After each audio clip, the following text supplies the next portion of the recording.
আসসালামু আলাইকুম। আমি ইঞ্জিনিয়ার হাসিনুর রহমান।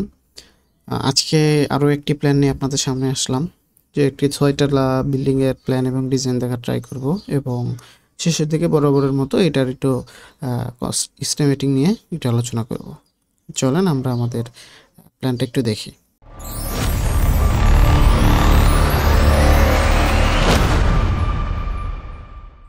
তো আমরা শুরুতে দেখতে পাচ্ছি এখানে 2টা ফ্লোর প্ল্যান রাখা হয়েছে। তো এইটা আসলে হচ্ছে খুব বেশি বড় তা বলবো না, almost 1735 square feet total build এরিয়াটা। ওনার জায়গা আছে, অনেক জায়গা আছে।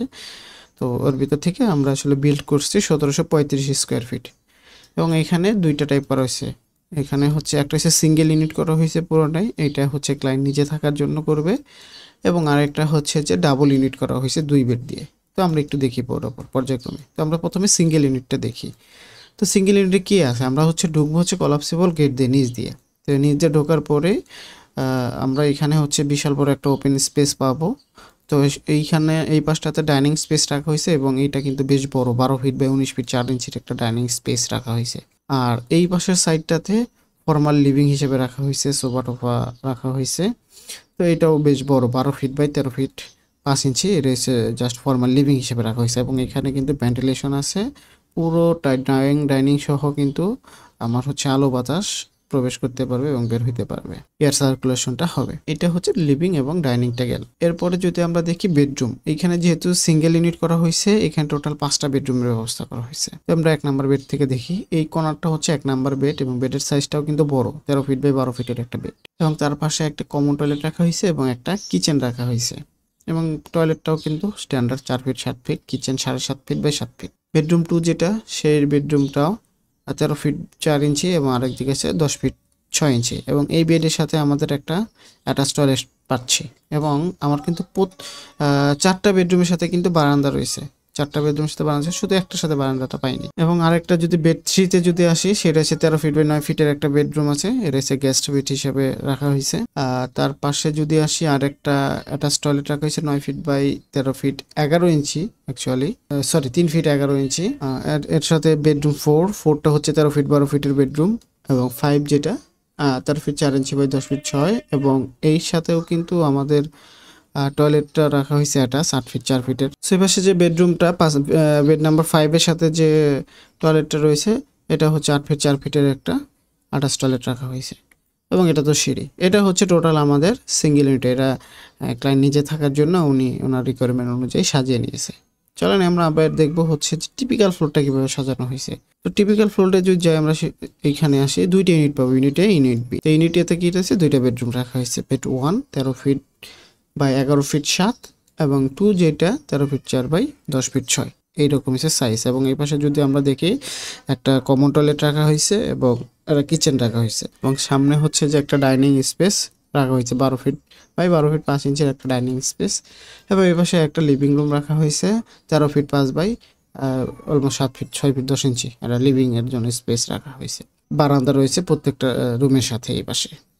তো এই সেমভাবে যদি আমরা ইউনিটিতে ঢুকি, সেমভাবে 2টা রুম রাখা হয়েছে, 2টা রুমের সাথে 2টা বারান্দা, একটা কিচেন, টোটাল 2টা টয়লেট, একটা অ্যাটাচ টয়লেট এবং একটা কমন টয়লেট। তো এটা যেহেতু আমাদের উনি একটু খোলাবেলা চাচ্ছে, যে উনি আসলে কনজাস্টেড খুব বেশি চায় নাই, এর জন্য এরকমভাবেই তৈরি করার ট্রাই করছি। এবং এই যে কিছু কিছু জায়গা আমরা হচ্ছে বেসিনের জন্য স্পেস বের করে রাখছি, এবং এখানে বেসিনগুলা দিয়ে দিয়েছি। তো এটা ছিল আমাদের টিপিক্যাল ফ্লোরটা।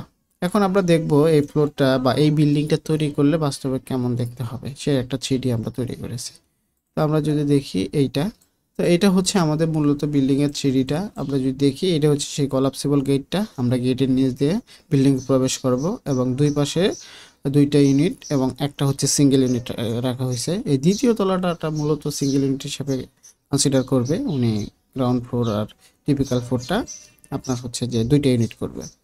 তো এর জন্য আমরা এখান থেকে ঢুকবো, এবং বারান্দাগুলা কিন্তু খুব সুন্দরভাবে ডিজাইন করা হয়েছে, এবং এক্সট্রা কিছু ডিজাইনের জন্য এখানে লুভার রাখা হয়েছে। হ্যাঁ, এটা দেখতে খুব সুন্দর লাগতেছে। এবং এই সামনের যে অংশটা, এখানে আসলে উইন্ডো ছিল, উনি চাচ্ছিল যে ওই ওয়াশরুমের টয়লেটটা যাতে একদম সরাসরি ভিজিবল না হয়, যার জন্য এখানে যে মেটাল ফ্রেম করে এইটা হচ্ছে মেটালের একটা দেওয়া হয়েছে, তাহলে হচ্ছে বাইরে থেকে একটু দেখতে সুন্দর লাগবে, সরাসরি ওয়াশরুমের এটা দেখা যাবে না, উইন্ডোটা দেখা যাবে না, উনি এটা চাচ্ছিল না।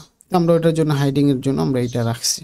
তো এই ছিল আমাদের 3Dটা দেখতে খুব সুন্দর লাগতেছে কিন্তু, এবং বরাবরের মতো আমাদের উপরে কিন্তু ওই গ্রিন স্পেস রাখার ট্রাই করা হয়েছে এবং বাড়িটা যাতে দেখতে আরও বেশি সুন্দর হয়। তো ওনার যেহেতু ফ্রন্ট সাইডের পাশে দিয়েই থেকেই আমরা হচ্ছে যে বিল্ডিংয়ে এন্ট্রি এবং এক্সিটটা নিতে পারি। তো এবার আসি আমরা বিল্ডিংয়ের কস্টটা কেমন হতে পারে সেটা নিয়ে একটু আলোচনা করি। তো আমরা যদি এইখানে একটু দেখি যে আমাদের বিল্ডিংয়ের কস্ট কেমন আসে। এইটা হচ্ছে টোটাল আমাদের 1735 স্কোয়ার ফিটের হচ্ছে বিল্ডিংটা আমাদের। এটার একটা 6 তলা ফাউন্ডেশনের বাড়ি, G+5, টোটাল 6 স্টোরিটের একটা বিল্ডিং। এবং এখানে আমাদের ফাউন্ডেশন কস্টটা অলমোস্ট প্রায় 16 লাখ টাকার কাছাকাছি চলে আসবে। 15,61,500 টাকার মতো আসছে আমাদের ফাউন্ডেশন কস্টটা। আর কাস্টিং কস্ট যেটা শুধুমাত্র আমাদের কলাম, বিম, স্ল্যাব, এই যে কাস্টিং কস্ট, সেইটা টোটাল কস্ট আসবে এই 6 তলার জন্য প্রায় 88 লক্ষ টাকা, 88,50,000 টাকা। আর ফিনিশিং কস্ট যেটা, এটা যদি আমরা এই ছবির মতো করে তৈরি করতে চাই, হ্যাঁ, আমরা যদি অ্যাজ পার এই ছবির মতো করে তৈরি করতে চাই তাহলে আসলে কেমন হয়, তাহলে আমাদের ফিনিশিং কস্টটা আসবে হচ্ছে 2,40,00,000 টাকার মতো, 2,40,00,000 টাকার মতো। এখন টোটাল কস্টটা কেমন আসবে ফাউন্ডেশন সহ আমাদের সব কিছু কমপ্লিট করতে এই বাড়িটায়, তাহলে আমাদের খরচ আসবে 2,55,61,500 টাকার মতো আসবে। তো এই বাড়িটা যদি আমরা হুবহু তৈরি করতে চাই তাহলে 2,55,00,000 টাকার আশেপাশে লাগবে বর্তমান বাজার দর অনুযায়ী। তবে এটা যখন কাজ করা হবে তখন হচ্ছে যে হয়তো ম্যাটেরিয়ালসের দাম যদি একটু কম বেশি হয় বা আপনার যদি ম্যাটেরিয়াল চেঞ্জ করতে চান সেক্ষেত্রে কস্টিংয়ের একটু তারতম্য হতে পারে, তাদের স্যার আশেপাশেই লাগবে। তো এই ছিল আজকের উপস্থাপনা। পরবর্তী ভিডিও আপনাদের সাথে আবার দেখা হবে। আসসালামু আলাইকুম।